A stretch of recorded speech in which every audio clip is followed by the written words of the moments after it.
Hey guys, Toki here with another strategy guide update for Cadia and Vault of the Incarnates. Today, I wanted to talk through a mechanic that I think we can do a lot better on in Phase 2, or Phase 3 if you count the intermissions as phases on Raszageth. And I also wanted to just very briefly go over the second intermission movement because we haven't talked about it yet. It's complicated, and I could see some people before maybe they didn't quite understand exactly what we're doing in that phase. So this will be going over those things. So the mechanic that I wanted to talk to you guys about today is the fulminating charge and wind combo. And it only happens twice during the phase. I'll move over to our healing sheet here, and I'll show you. So as we go into phase 2, we have the shields. So that's a storm surge there to start. Then we have the wings, and we have our first fulminating charge there. Then we have some other stuff go on, another set of shields, spark set, and then we have wings into fulminating charge a second time. And it's only those two charges that go out the entire phase. So you only have to worry about this twice. Okay, there are 4 wing sets, so you don't have to do this every wing set. It's just half of them. So anyway, getting back to positioning, right? So as we get ready for the winds to come out, we kind of loosely spread so we don't cleave other people with the circle that goes around us as we cross the wings, right? So say we're spread like this, and wing starts to go out, it starts to get bigger, and people are going to start crossing, okay? Winds are going to continue to get bigger, and then we'll see other people crossing over here, like so. Now, here's the critical part, right? As wings continues to get bigger, you're going to follow it out to max melee range, whatever that ends up being for you guys. And you're going to stay somewhat spread still. So what that means is you get close to the edge of the winds, but you don't go into the winds. You don't want to continually take damage. You want to follow it out so that you're not taking damage, but you're getting as far away from the boss as you can while still being inside the ring of the expanding winds, right? So it's going to look like that, okay? Eventually, once you get to max melee range, you don't have to keep following it out, but that's probably going to look, either the edge of the gold circle or ideally even a bit farther if your range and you can handle moving out a little bit farther. That would be very ideal, the farther to the edge we can get. Okay, so that's what it's going to look like. And then the wings are going to keep expanding, and you can just stop moving once you get far enough out, and those keep expanding until they go off the edge, and the mechanic disappears. Done, right? Now, after a few seconds, we're going to get the fulminating charge debuffs. And they're going to pick a random 3 people.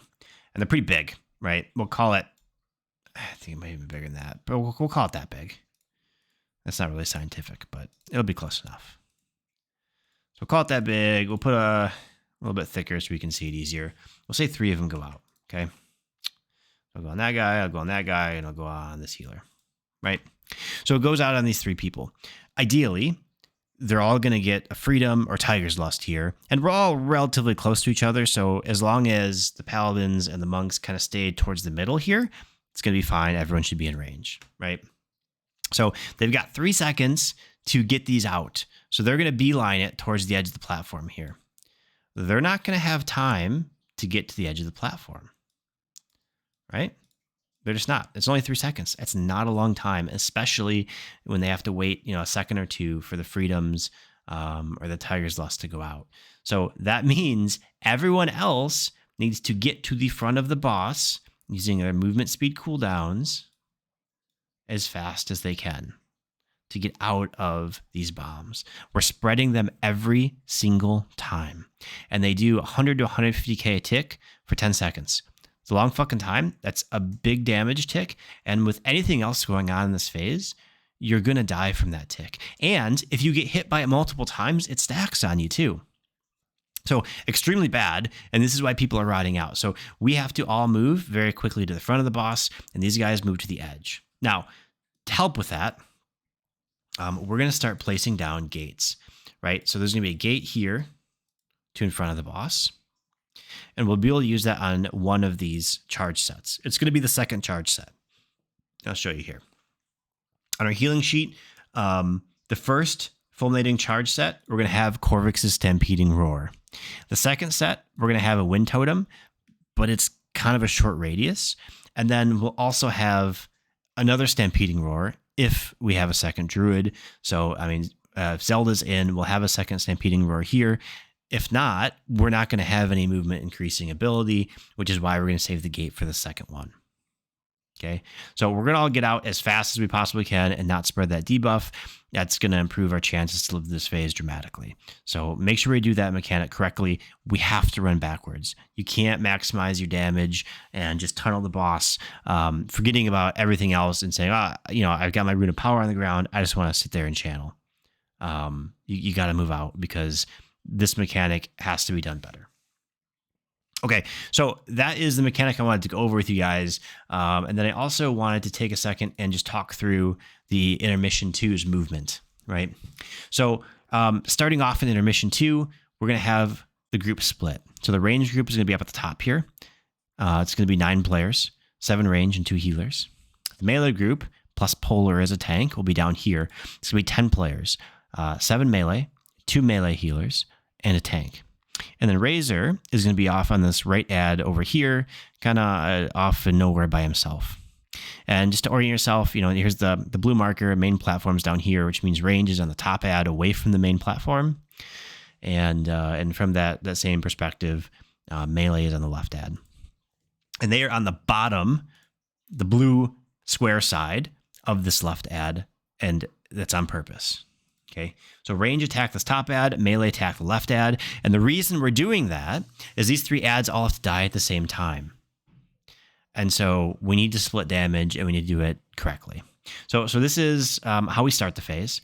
And because there's 10 players down here, right? 7 melee, 2 healers, and 1 tank. The Breath is going to pick the largest clump of players, which means it's going to target the melee. And that's on purpose. We want it to be baited down there. So the Breath is going to go out like this. Melee is going to rotate around their ad to the top of their ad.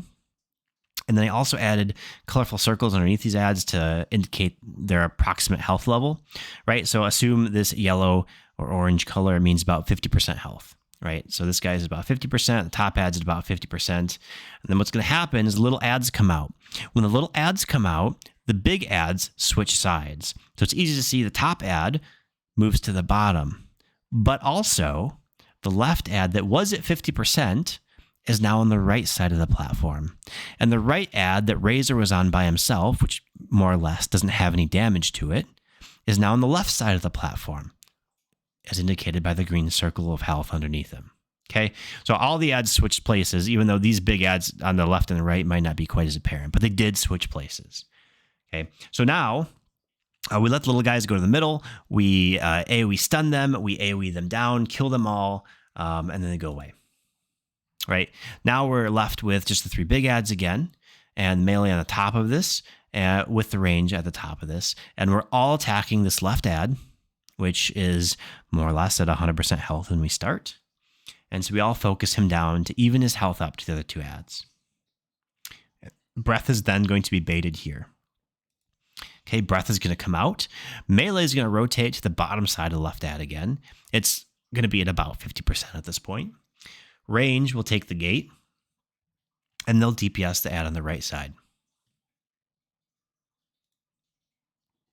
Then the ads will switch positions again, and all the little ads will go to the middle. We do not kill these little ads ever again, so we're going to mass root this first set from Corvix. The melee is going to stop damage on this left ad at 3 to 5%, and then all the rest of the melee are going to go to the top ad here and help range. Okay, we're going to leave the 2 rogues and Polar on this left ad. Okay, once, I'll go back here a second. Once we get this ad close to death, we're going to kill both of these 2 at the same time. And so this is probably about maybe 10% health, and then the rogues really push for a kill over here. We could even have a Demon Hunter or 2 switch over just to make sure they die at the same time. But they both want to die at the same time, right? So then we're going to have a switch position again. So the right ad's going to move to the left, and then all the little ads are going to move to the middle.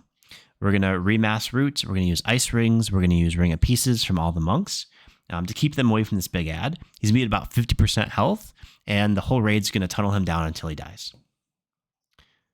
And that's the end of the phase. So anyway, hopefully that was really helpful, and help you guys understand the movement there. Also, I hope it helped you understand the movement during wings in phase 2 and how we should be treating the fulminating charges. If you guys have any questions, please reach out to myself or any of the officers. We'd be happy to answer, walk through anything with you guys. And, again, just really sorry about putting this out so late. An extremely busy day today. So hopefully everybody's got a chance to take a look at this. All right. Well, looking forward to raiding with you guys tonight.